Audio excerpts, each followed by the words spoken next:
Από παιδί μου άρεσε να κάνω συλλογές. Ίσως επειδή στην οικογένειά μου συνηθίζαμε να κρατάμε πράγματα όπως βιβλία ή ρούχα, ακόμη κι αν δεν μας ήταν χρήσιμα.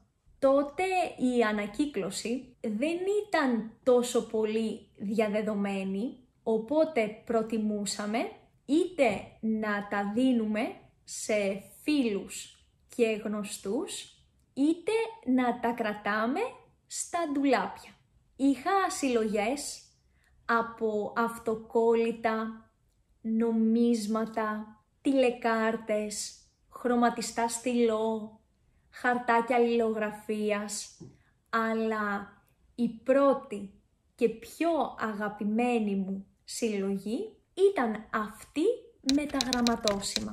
Ξεκίνησα να μαζεύω γραμματόσημα στην τρίτη δημοτικού και στην αρχή μοναδική πηγή μου ήταν η σχολική αλληλογραφία. Στο τέλος κάθε μήνα ο διευθυντής του σχολείου έκοβε τα γραμματόσημα και μου τα χάριζε. Εγώ τα συγκέντρωνα σε ένα μεγάλο φάκελο γιατί δεν ήξερα ακόμη ότι υπάρχουν ειδικά άλμπουμ για γραμματόσημα. Όταν η δασκάλα μου έμαθε για το χόμπι μου, μου είπε ότι αυτό που κάνω λέγεται φιλοτελισμός και εγώ λέγομαι φιλοτελίστρια και πως υπάρχουν ειδικά άλμπουμ για γραμματόσημα όπως υπάρχουν για φωτογραφίες. Το πρώτο μου άλμπουμ είναι αυτό εδώ, το κόκκινο, και μπροστά έγραψα τις καινούριες λέξεις που έμαθα. Τα περισσότερα γραμματόσημα από αυτό το άλμπουμ ήταν ελληνικά και όχι τόσο σπάνια, ούτε πολύ παλιά. Ώσπου γνώρισα έναν πολύ καλό φίλο του πατέρα μου, ο οποίος είχε μία τεράστια συλλογή. Αυτός μου χάρισε όσα είχε διπλά και έτσι απέκτησα μεγαλύτερη ποικιλία. Είχα πλέον γραμματόσημα από την Αγγλία, την Ιταλία, τη Γερμανία, ακόμη και από την Αμερική. Ένα άλμπουμ δεν μου έφτανε και έτσι αγόρασα και ένα δεύτερο. Ήταν όμως όλα ανακατεμένα μεταξύ τους και δεν είχα την παραμικρή ιδέα πώς να τα ξεκολλήσω από τους φακέλους τους χωρίς να τα χαλάσω. Μέχρι τότε τα έκοβα περιμετρικά με το ψαλίδι. Τη λύση βρήκα εντελώς τυχαία σε μία εφημερίδα. Το άρθρο μιλούσε για τον φιλοτελισμό και έλεγε ότι ο πιο ανώδυνος τρόπος για να αφαιρέσεις ένα γραμματόσημο από το χαρτί ήταν να το μουλιάσεις σε νερό, κατά προτίμηση χλιαρό. Στη συνέχεια το αφήνεις να στεγνώσει και το ισιώνεις βάζοντάς το μέσα σε κάποιο βιβλίο. Αφιέρωσα μία ολόκληρη μέρα για να ξεκολλήσω όλα μου τα γραμματόσημα. Ήταν σαν να ξεκινάω από την αρχή. Μπορούσα να τα οργανώσω όπως ήθελα, με βάση τη χρονολογία, τη χώρα, το θέμα ή το μέγεθος. Εγώ επέλεξα το πρώτο.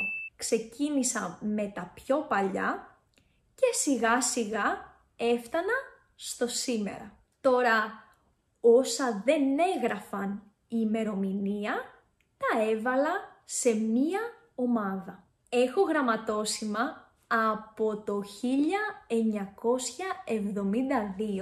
με παραδοσιακές ελληνικές φορεσιές μέχρι και το 2009, όπου σταμάτησα να μαζεύω γραμματόσημα γιατί βρισκόμουν στην τελική ευθεία για τις πανελλήνιες εξετάσεις και είχα πολύ διάβασμα. Αγαπημένες μου σειρές είναι δύο.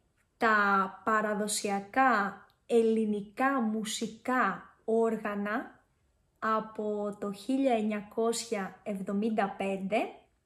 και επίσης τα αρχαιολογικά ευρήματα της Βεργίνας από το 1979. Πλάς το Μουσείο της Βεργίνας είναι ένα από τα ομορφότερα ελληνικά μουσεία. Εγώ προσωπικά έχω πάει εκεί ήδη 3 φορές και θα το πρότεινα ανεπιφύλακτα. Τώρα από ξένες χώρες νομίζω ότι αυτά που μου τράβηξαν την προσοχή είναι τα γραμματόσημα από την Αυστραλία, γιατί απεικονίζουν παράξενα ζώα. Έχω και κάποια αγγλικά γραμματόσημα που η βασίλισσα είναι πάρα πολύ νέα, αλλά δεν έχω ιδέα από πότε είναι. Τα άλμπουμ με τα γραμματόσημα τα ανακάλυψα όταν πήγα στην Ελλάδα φέτος και μου γεννήθηκε ξανά η επιθυμία μία δεκαετία αργότερα να συνεχίσω τη συλλογή μου. Γι' αυτό τα έφερα μαζί μου στην Αγγλία. Έχουν κάποιες σελίδες ακόμη που μπορώ να γεμίσω. Αυτό λοιπόν ήταν το σημερινό βίντεο. Αν κάνετε κι εσείς κάποια συλλογή ή κάνατε κάτι παρόμοιο στο παρελθόν, μπορείτε φυσικά να μου γράψετε γι' αυτό κάτω στα σχόλια. Εμείς θα τα πούμε την επόμενη φορά στο επόμενο μάθημα. Μέχρι τότε, φιλάκια πολλά!